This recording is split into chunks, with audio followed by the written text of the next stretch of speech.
Article 29 from the book Zukhruf al Qawl by Shaykh Fahd al-Ajlan and Abdullah al-Ujairi. Article 29 is titled, They allow us, so we should allow them. This is Zukhruf al Qawl. This is beautified but at times deceiving speech. What do you mean by this? The individual says, well, they allow us to build masajid in their lands, so we should allow them to build churches and temples in our lands.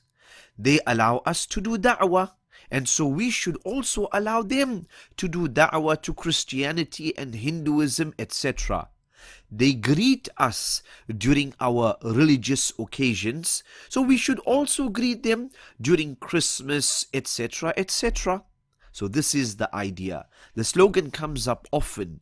The individual is stating that just as others allow us X, Y, or Z, then we should reciprocate, we should return, we should mutually exchange likewise with them.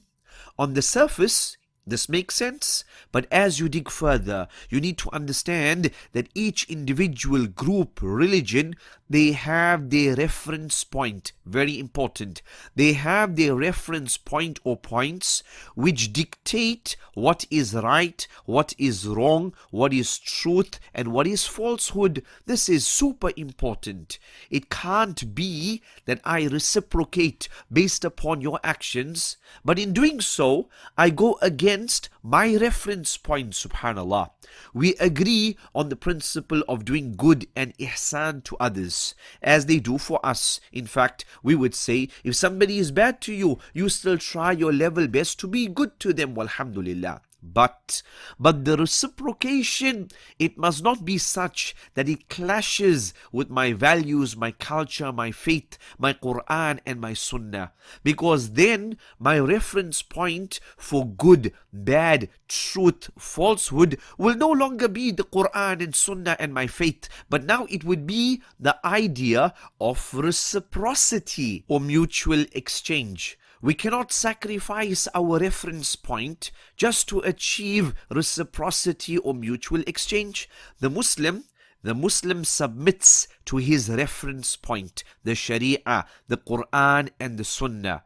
If the mutual return does not conflict with the Quran or the Sunnah, then we have no problem, no issue at all.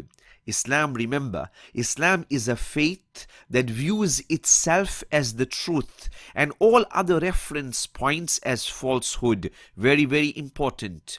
And some other faiths and ideologies, they also view themselves the same way. They also view that what they are upon, it is the truth and everything else is falsehood. And there are some ideologies that don't view it like this. Secular liberalism approaches matters from the point that as long as you are not physically harming anyone, you can do as you please. And thus, they allow us to build the masajid and to do da'wah, etc.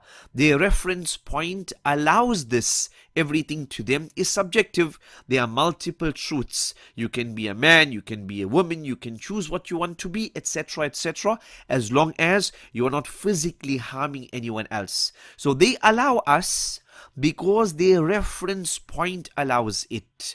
And we cannot allow certain actions because our reference point does not allow it. Each one needs to be authentic and true to their reference point.